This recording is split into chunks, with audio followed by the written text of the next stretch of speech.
হুগলি জেলার এমন এক কালী মন্দির যেখানে মায়ের পুজো হয় বুকে পা দিয়ে। হ্যাঁ, তো নমস্কার বন্ধুরা, welcome back my new blog.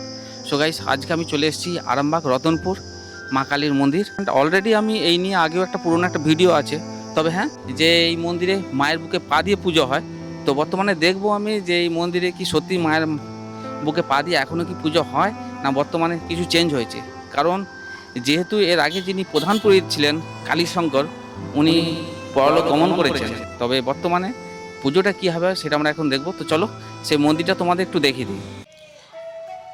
আচ্ছা, এই হচ্ছে দেখো মন্দির।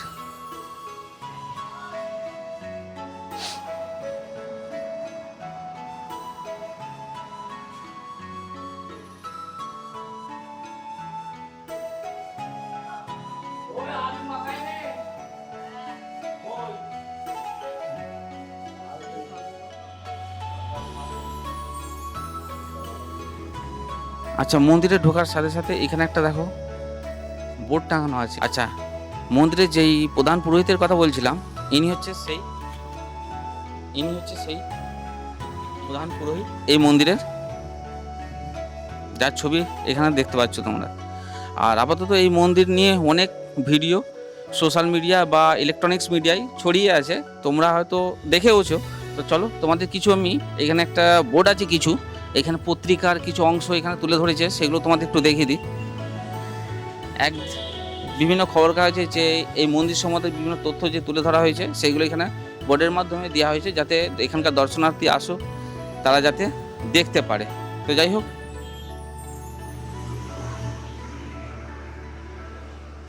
আর এই মন্দির সম্বন্ধে কিছু একটু তোমাদের বলে রাখি যে মায়ের যে মূর্তি আছে খুবই জাগ্রত মূর্তি।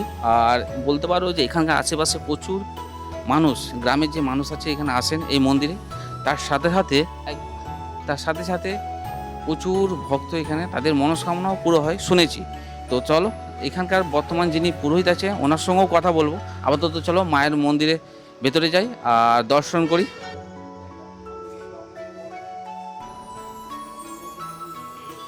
আচ্ছা চলো মায়ের তোমাদের দর্শন করে দিই। জয় মা। মধ্যিখানে আছে মায়ের মূর্তি, এদিকে হচ্ছে মা শীতলা, আর এদিকে হচ্ছে মা মনসা। আচ্ছা, গেটে ঢোকার সাথে সাথে তিনটি মায়ের মূর্তি সামনেই আছে। আর এই দিকটা যে একটা ছোট গেট আছে, এখানে আছে বাবা ভোলেনাথের শিবলিঙ্গ। যাই হোক, লাইটটা একটু কম আছে, তো এই হচ্ছে, দর্শন করে নাও তোমরাও।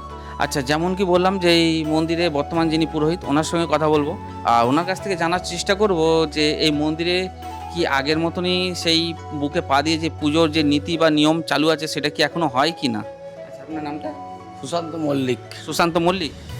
আচ্ছা, আমি তো শুনেছি এর আগেও আমি এসেছিলাম বহুদিন আগে, পুজো মানে একটা ভিডিও করে গেছিলাম, তখন যিনি এই মন্দিরের প্রধান পুরোহিত ছিলেন কালীশঙ্কর, তো ওনার ইন্টারভিউ নিয়েছিলাম। তো বর্তমানে কি সেই বুকে পা দিয়ে কি পুজো হয়? না, ওটা হবে না, ওটা ঠাকুরমশাইয়ের আলাদা জীবনের মানে সাধনায় হয়েছে এটা। তা আপনি আপনার মানে পরিচয় বলতে আপনি জামাই ঠাকুর, মানে প্রধান যিনি পুরোহিত ছিলেন ওনার জামাই, তাই? জামাই। তাহলে এখন কি পুজোর বিধি আছে? এখন পুজোর বিধি যেমন পূজা হচ্ছে, কিন্তু বুকে পা দিয়ে পুজো হয় না, কাঁচের উপরে নিত্য হয়। আর মানে পুজোর বছরে কোন সময়টা এখানে পুজোর যা? কার্তিক মাসে উৎসব হয়, যে দিওয়ালি, ওই দিওয়ালিতে মায়ের উৎসব হয়, 4 দিন মেলা হয়।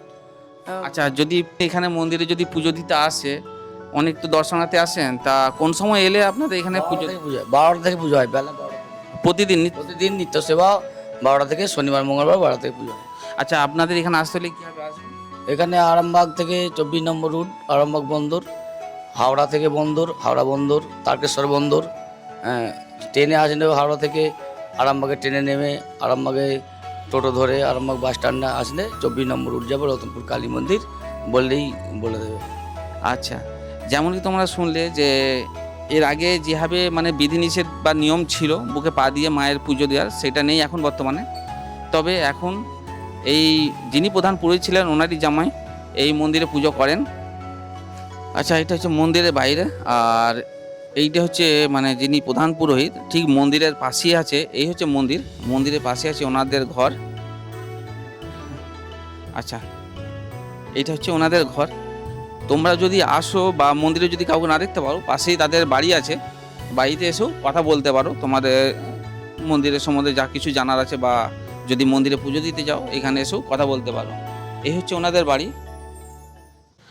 আচ্ছা, যেমন কি তোমরা জানতে পারলে যে বর্তমানে এই মন্দিরে বুকে পা দিয়ে মায়ের পুজো হয় না। তো যা নিয়ম আছে বর্তমানে সেই নিয়মেই পুজো করে। তো যাই হোক, এই হচ্ছে মায়ের মন্দির, রতনপুর মা কালীর মন্দির, যেটা তোমাদের দর্শন করালাম। তো চলো, ভিডিওটি আমি এখানে শেষ করছি। আশা করি ভিডিওটি তোমাদের ভালো লেগেছে। আর ভিডিওটি যদি ভালো লাগবে অবশ্যই চ্যানেলটিকে সাবস্ক্রাইব করে দাও, লাইক করে দাও, শেয়ার করে দাও। চলো, দেখা হবে আবার একটি নতুন কোনো ব্লগে, নতুন কোনো একটি ভিডিও। তো গুড বাই, ভালো থেকো।